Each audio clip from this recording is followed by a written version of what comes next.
Universal Studios is coming to Europe. Get ready, as Universal confirmed that they are planning to come to the United Kingdom. But what does that mean for Disneyland Paris? Well, let's find out. So Universal officially revealed that they have acquired the land in the United Kingdom and that they plan to open a park there. This happened after Universal's plans were discovered by Orlando Park Stop and then published on the local newspaper, and soon Universal revealed their intents. They also set up a website with a letter to residents, more on that later. Additionally, Universal, more specifically Comcast, the parent company, also bought the land, so this project is basically confirmed, right? However, there are many challenges ahead, and so Universal doesn't want to put all eggs in one basket, so they are moving with caution. Why? Well, because there was another major theme park in the UK that was in development for years, and that was the London Resort. You might have heard of it, as the news kept calling it the Disneyland of the United Kingdom, even though it had nothing to do with Disney. But I digress. It faced many challenges, and it doesn't look as if it will be happening, unfortunately. So Universal is preparing to build a park in the UK, but also preparing for potential regulatory challenges that they might face. But where exactly will this park be located? Well, in Bedford, north of London, about 35 minutes away from Luton Airport, which was voted as one of the worst large airports in the United Kingdom, and about 1 hour away from central London. So this is a pretty good location for a major park. In fact, almost half of the country's population lives about 2 hours from this park. The UK was lacking a major theme park, aside from Legoland of course. Also, Bedford provides a lot of benefits. First is that it's close to London, but not in London proper, meaning Universal might not face the same regulatory challenges as the London Resort. Secondly, Bedford has some good rail connection. We already mentioned Luton and central London, but if you wanted to go to Heathrow, it's about 2 hours. This park is also somewhat close to Birmingham at 2 hours and 20 minutes. If you want to go to Manchester, well, it's about 3 hours, and 5 hours if you are coming in from Scotland. Now let's actually see how far it is from Disneyland Paris. Well, it's about 5 hours if you decide to go to Paris proper, but if you want to go directly to Disneyland Paris, Marne-la-Vallée, it takes 3 hours and 30 minutes. Well, this is because Eurostar stopped their service to Disneyland Paris, and you now need to change trains at Lille Europe. Takes about the same time as well to go to Belgium. Bedford is going to be the home of some actual movie studios, by the way. So building in the UK is a smart move.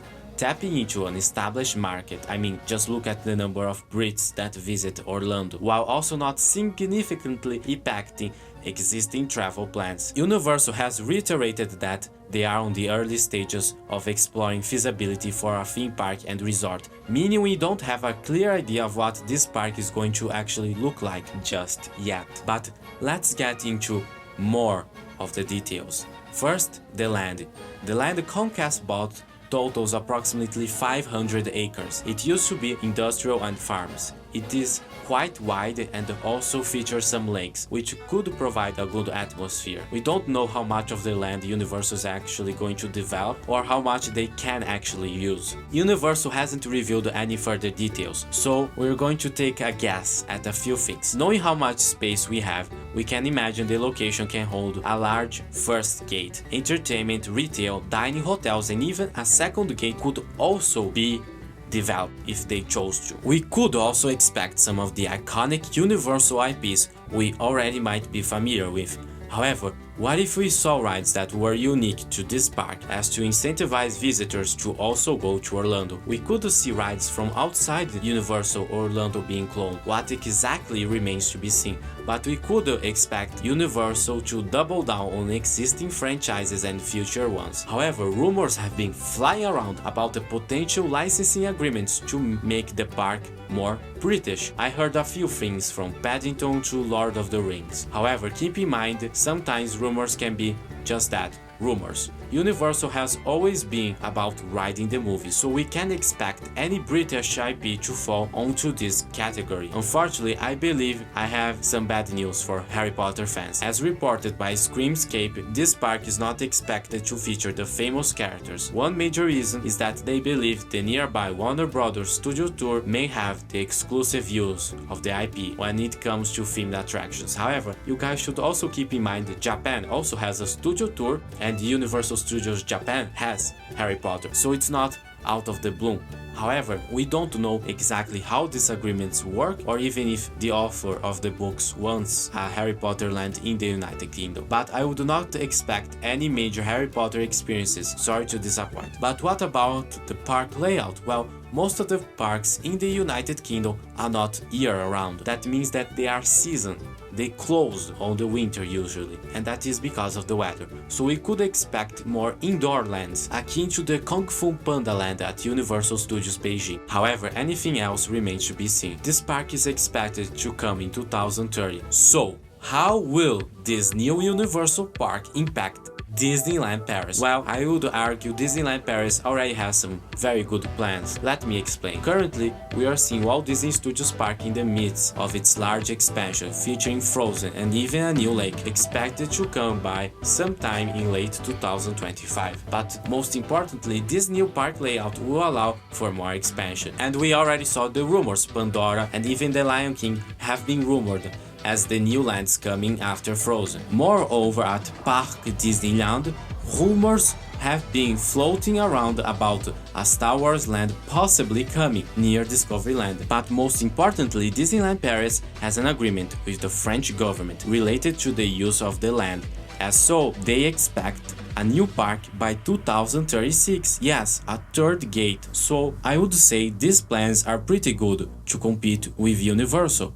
But what I think Universal could provide Disneyland Paris with is commitment. Yes, Disney Experiences needs to commit to these new expansions in the coming years, and the looming competition from Universal might just be the thing to give these projects the go-ahead. As with all things rumors, they can change and other plans could be put in place. So Universal could provide Disney with some competition, and Disney needs to commit to their new expansions in Paris. They also need to ensure these expansions are on the same quality level as the other parks like Hong Kong, Shanghai, Walt Disney World and even Disneyland. Disneyland Paris should also help Brits visit the park. By that I mean making transportation more easy or providing discounts, because I heard from many Brits that it's actually about the same price to go to Walt Disney World as is to go to Disneyland Paris, which is quite interesting. However, they still have until 2030 to figure something out.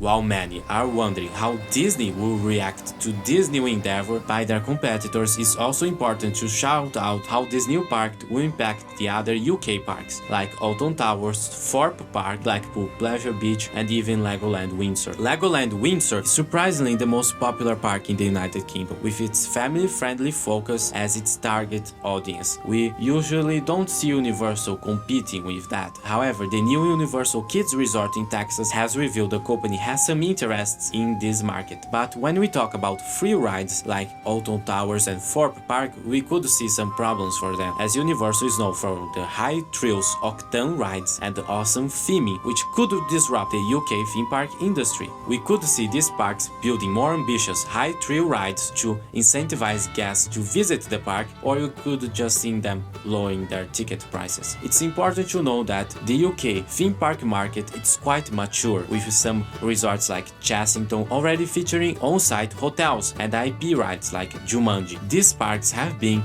in this market for years. They know what works well with the British audience, something Universal could have problems like Disney did when Euro Disney opened in 1992. Many Brits could see this as an Americanization of their country and still go to the other UK parks. So this is really up to you guys, the designers and creatives of this park. Maybe you guys could expand your portfolios by creating a reason for this park to exist and make sense in the United Kingdom. So good luck to you creatives out there. But the question we should be asking is, will this actually happen? Well, while very likely there are still some challenges, Universal premiered a new site aimed at the people of Bedford. They even have a letter to locals. This is because residents can be one of the most challenging parts of building a new park. While Universal Studios Great Britain will be located in a previous industrial area, there are some people that would live very close to this park. That's why it's Universal's job to communicate well what they want to build and create a friendly relationship with local residents. You guys might be familiar with Disney's America, as it was a Disney park that faced a lot of backlash. So what Universal will actually do remains to be seen,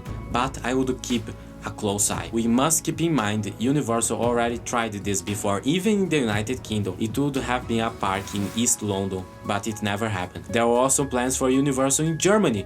That never happened. Lastly, we need to answer the question: will Universal still buy PortAventura? Well, this new venture in the United Kingdom gives even more credibility to the PortAventura rumors. In fact, Universal executives have been seen touring the park. But why would Universal acquire PortAventura in the first place? Well, PortAventura is located near Barcelona, a mega popular tourist destination. In fact, PortAventura used to be owned by Universal back in the day, and the resort was called Universal Mediterranean. There are a lot of positives to buying PortAventura, and it definitely seems as if it will happen, guys. Spain is such a popular destination, it does make sense to have a park there. I don't think it would impact the one coming to Great Britain. Now, my friends, we looked at the possibilities of a new park in the United Kingdom by Universal Studios, but if you want to see more theme park news, well, click this video on the screen right now. See you real soon.